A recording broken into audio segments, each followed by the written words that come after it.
This week on Arts Insight, a new exhibit takes us to the end of the universe. Yayoi Kusama is one of the most remarkable artists of our time, and her popularity now is no surprise to art world aficionados. Stories beneath the layers. You know, I'm never really at a loss for ideas because I have all this fabric. A town changing its colors. I think that Reno really is being on the map as an arts and culture destination. And Gothic horror finds a stage. People started saying to us, you know, you guys are like a graphic novel come to life. You're like a living comic book. And we're sort of going, okay, let's use that. I'm Reno Murals, and it's time to get Arts in Sight.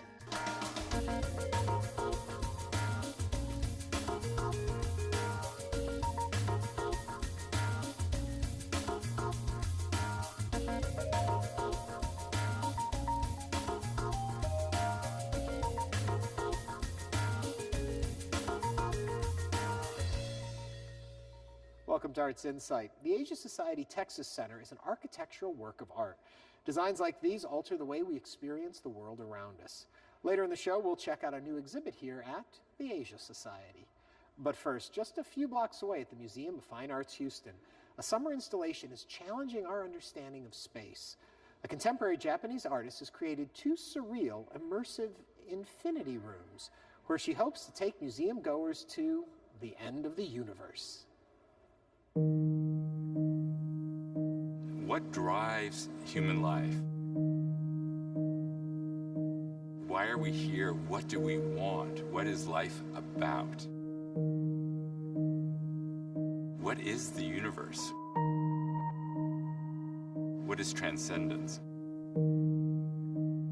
What is infinity?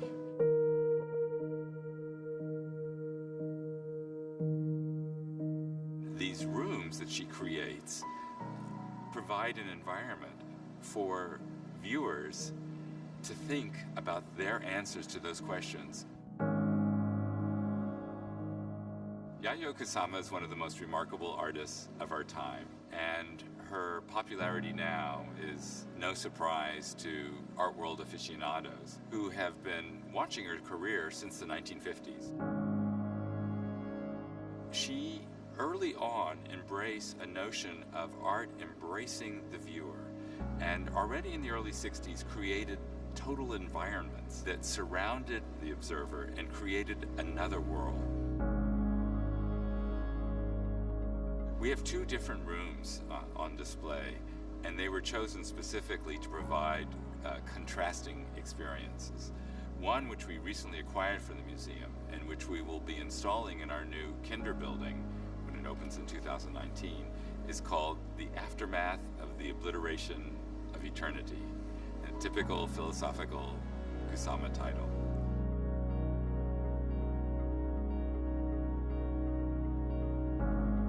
You walk in, the room can be dark, and suddenly, like fireflies, there's little flickers of lights that emerge almost as candles that are stretched to infinity. And it seems as if you're in outer space with infinite darkness illuminated by millions of individual candles.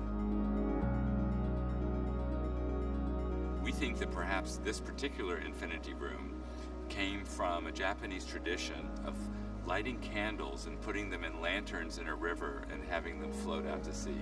And this infinity room has water in the base of it to amplify that experience and perhaps to connote that tradition.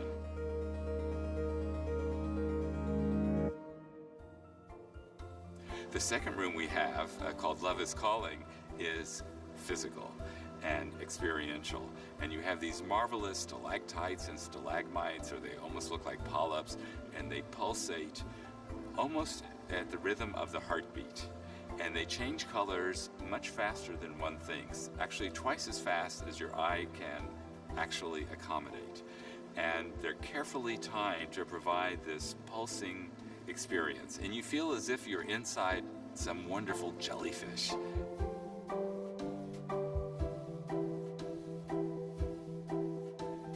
There is is something so extraordinary about being locked in a room that I find emancipating as opposed to creating a sense of claustrophobia. But it is a truly disorienting and otherworldly experience. It takes you someplace else. It's a return to innocence. It's looking for a primordial state that has not been corrupted by modern civilization. And she's looking to help us have unmediated experiences, to experience pure joy, pure delight, pure pleasure, pure wonder. And she does that brilliantly.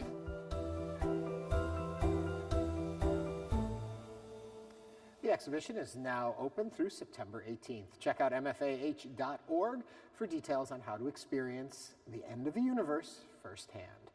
We're back at the Asia Society Texas Center, where organic forms by another Japanese artist serve as a counterpoint to the building's strict rigor. Joining us to show us around is curator and director of exhibits, Bridget Bray. Hello, Bridget. Hi, Ernie. Thanks for coming. First of all, we love coming to the museum here. It's always something new and exciting. And just in the front entry hall, you've changed the look again. Yes, we try to keep everything fresh and constantly renewed so that people have a reason to want to come back for repeat visits. And who's the artist that's on display right now? We're very pleased to be sharing the artist Yuriko Yamaguchi with the audience here in Houston. She's a Japanese artist who's currently based and practicing outside of Washington, D.C.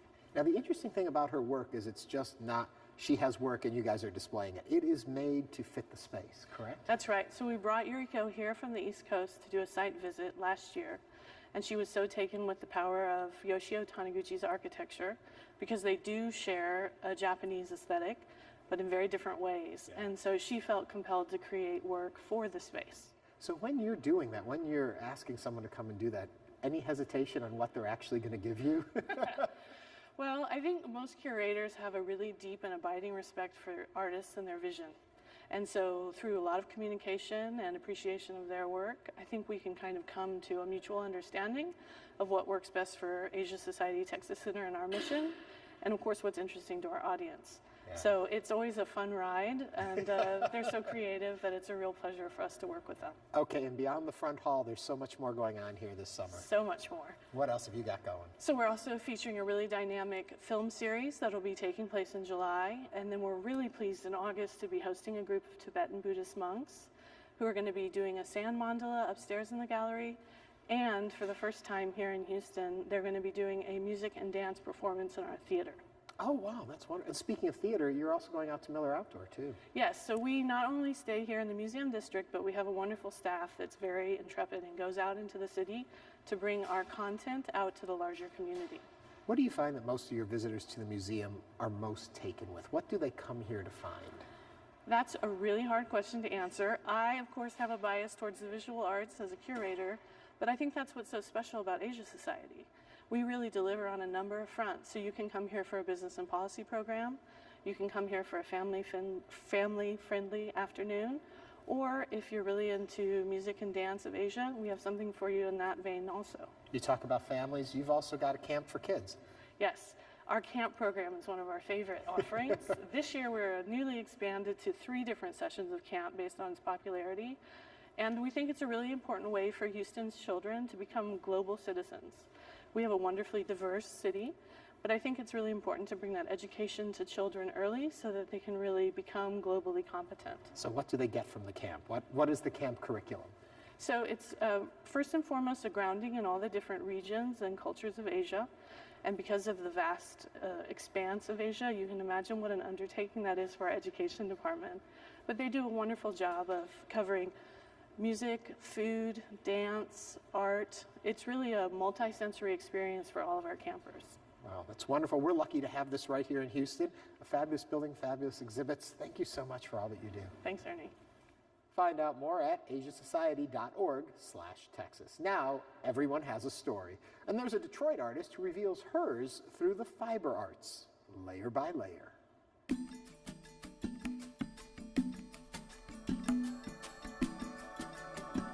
I love beautiful fabrics. I, love the feel of them, the smell of them even.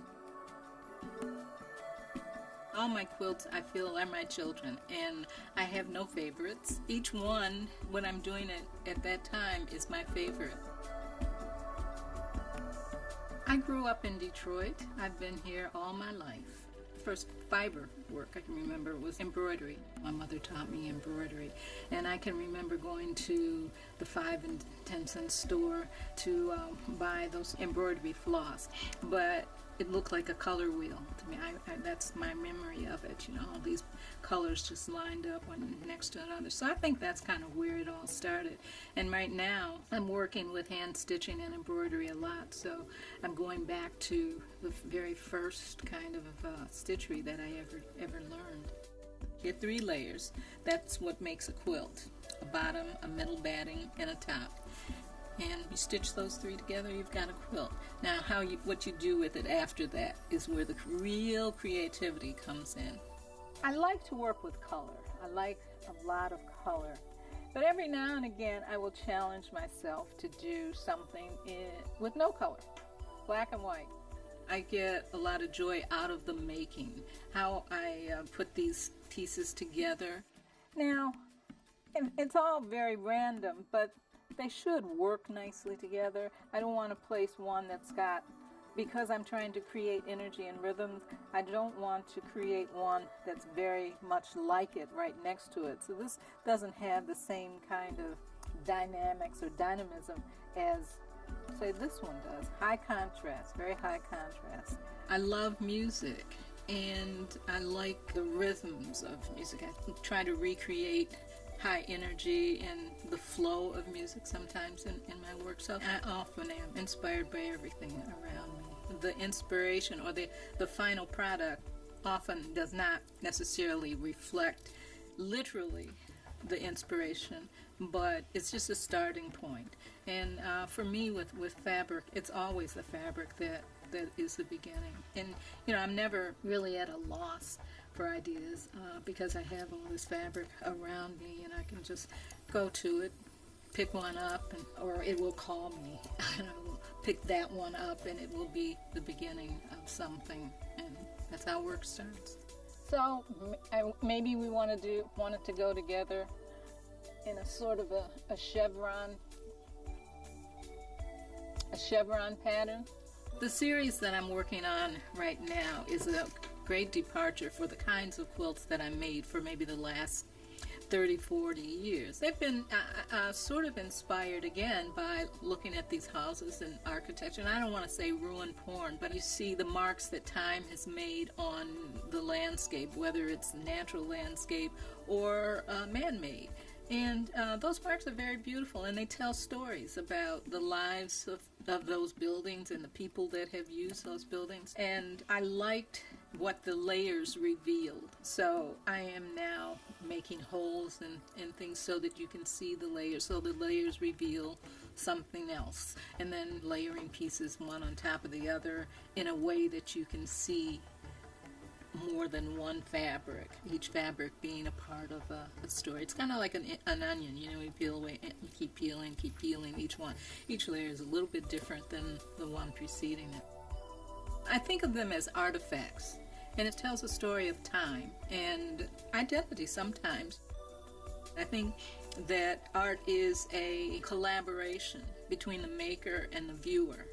And I make it, I may be thinking one thing and I see, but my experience is totally different from yours. And so what you bring to it is going to help you in interpreting this work and responding to it. Maybe it's telling your story. You know, maybe there's a layer that's a little bit fancier than what you see on top.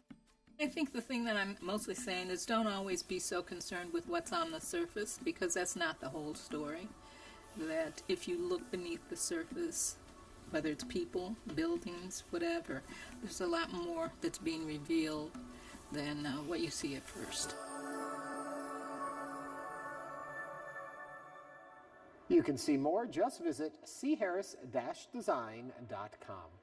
Up next, several graffiti artists turned muralists have changed the face of Reno's up-and-coming Midtown district.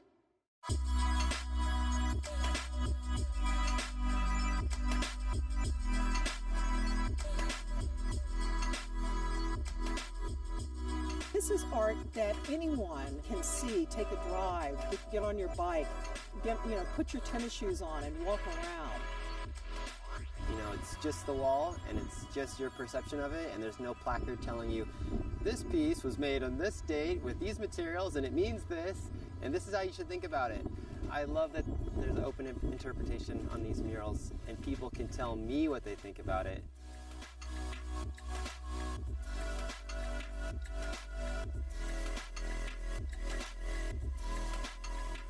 I was very nervous starting a business in this area that really was perceived as very dilapidated, very run down. It had a lot of crime, it was very dark. It was our corridor going into downtown. It should have been some place that was vibrant and exciting and had lots of shopping and energy, and I could kind of see little pockets sort of popping up, and I could see the vision of what we could be.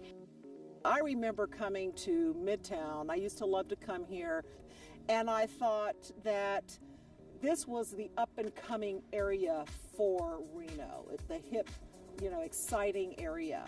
And so it's real exciting for me now to see how it has flourished because of the arts in this area.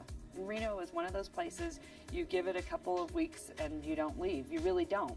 People really fall in love with Reno and it becomes home. And I passed through Reno for a weekend to see a friend, and Reno captured me in 3 days, and I decided to move here instead for the art scene. The first weekend I noticed the murals, and we had two in the back alley of Valley and 4th where the building was. One was done by Eric Burke and one was done by the Lebrona. And I thought, this is pretty amazing. These really neat murals are in this back of this alley in this bad part of town. I think a lot of muralists kind of come to painting murals and working outside from graffiti. It all started really with kids and spray cans and that graffiti scene, and it morphed very quickly into more of a fine art muraling scene. You can see how it's progressed to wonderfully painted murals that are museum quality. I've been fortunate enough to go and paint in other cities and with other artists, and I love the idea of bringing them to Reno so they could collaborate with our local artists and share and learn from one another. And so this is a great example, this wall of Nevada Fine Arts. The two owners, Mark and Debbie, wanted to make their building look like it was full of art. So they hired these 7 muralists, some of them from other parts of the country, and they did this amazing wall, and that's really catapulted the Reno scene into that next level of everyone wanting to be a part of it. People take notice from all over the world, and that's what's exciting. I think that Reno really is being on the map as an arts and culture destination. It's a great thing for our community to have an influx of artists. We can't do it all ourselves. I could go to San Francisco, I can go to LA and paint, but I feel like they already have a lot of mural work, and here is where we need mural work done. So this very eclectic and vibrant art tour started right there in Midtown because of all the different murals that were popping up all over the district. When people would come visit, I would drive them around or walk around and look at the murals. And then Gerald and I started doing it, and this light bulb hit somewhere along the way that everybody should be doing this. So there's a self-guided tour that anyone can do at artsquatreno.com when you come into town.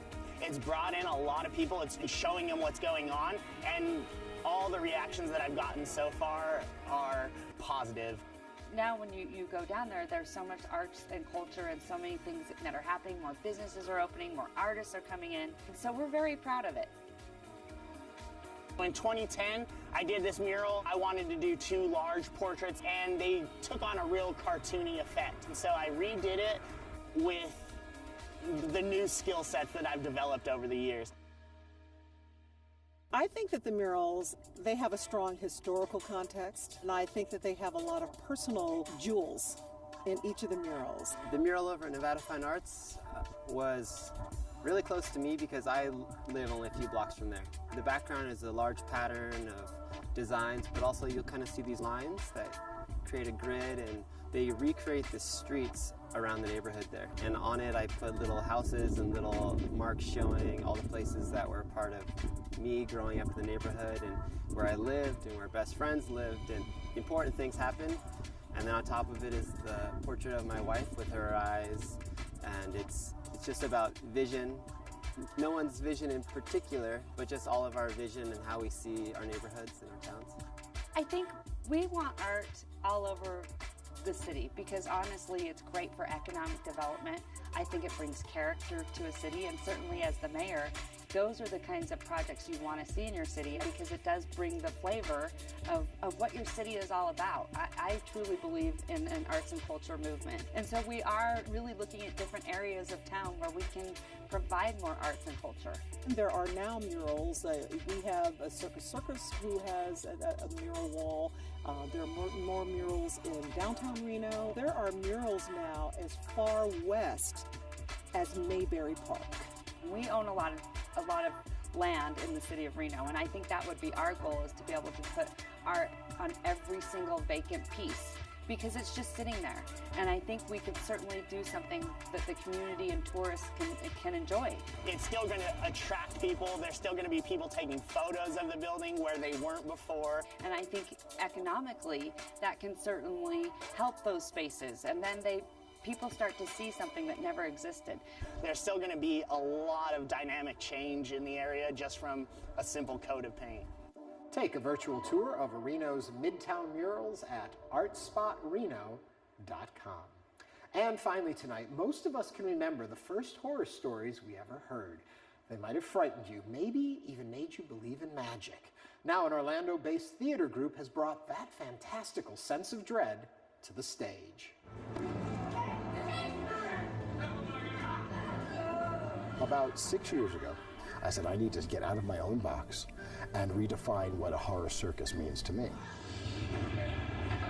Within 2 months, we had a show called Phantasmagoria, replete with the puppets and the costuming and the projections and everything we were doing. I think what really sets it apart from other theater I've been to is that it's really kind of a multi-sensory experience. It's not strictly theater. I've been entranced since day one. Automatically, I was drawn in to their performance. After that first line, you're hooked. It's hard to stop watching, take your eyes off of something, because they always have their characters doing something. Lots of people who come aboard, they enjoy the show, they get pulled into the world of the show, and they have great talents that we can use, whether they're great dancers or great stage combat people or great circus artists. I was initially just an audience member. There's just something about the weird Victorian storytelling world, the little sandbox that we get to play in, that I can't stop. The fastening is removed, and one half of the window is slammed upon its It's Victoria, darling. It's just simply divine, and to have this gothic darkness to it, even better. When we first designed these costumes, we had never even heard the word steampunk. We were designing Victorian costumes with a twist. And then everybody started saying to us, "Oh, you're steampunk." And we went, "Yes, we are." It's kind of fun to see little steampunk family that we kind of have. Their costumes are sometimes even nicer than ours, so. Very eccentric individuals. I happen to be an eccentric individual myself, so we seem to mesh pretty well. I saw their performance at Gods and Monsters, the comic book shop. I think all the cosplayers there initially thought, who are these people? Because they don't know the characters that they play in this show. So they were a little skeptical, but once they saw that performance, I think they had them hooked.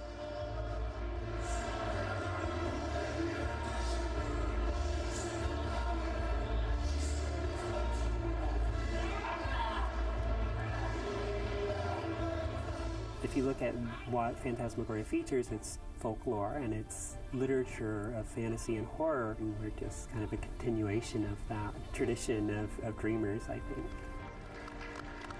We've got so many different layers and so many different parts and pieces that create us as a whole. I really think you'd be hard-pressed to find somebody that we can't relate to, and that's what we strive for. These are people who are really special to us, and they treat us wonderfully and support us. Let's do the same with them. And that's what I think a lot of people can learn about quote-unquote fandom, or the people that follow you, is they have a stake in this too. We're trying to barbecue the audience. people started saying to us, you know, you guys are like a graphic novel come to life. You're like a living comic book. And we started going, okay, let's use that. Within the world of the comic book story, we can take a pause from it being a theatrical presentation of a literary work, and we can really take the time to dive into the relationships between these characters. 3, 2, 1. We're in the midst of pre-production on the very first issue, which we call Issue 0, and it's kind of an introduction to the troupe. At this point, it's really wonderful to watch how the storyboards have built off of the story, and then we've gone into the studio and built visual storyboards with photography. What other sorts of shenanigans and adventures have they been getting into when they're not presenting a show for an audience? What goes on between the shows? Barry Kirsch, who is our photographer, who walked in the door one day and just said, I really like what you guys want to do, and what I like about it is the way you've built a family, and you're living that family. And it truly has done that weird artistic switch where the actors playing the troupe have become the troupe. We are Phantasmagoria, and that's kind of beautiful. We love it. For more information, you go to their website. And that does it for this edition of Arts Insight. For all of us here at Houston Public Media, I'm Ernie Manous. Thanks for watching, and have a great week.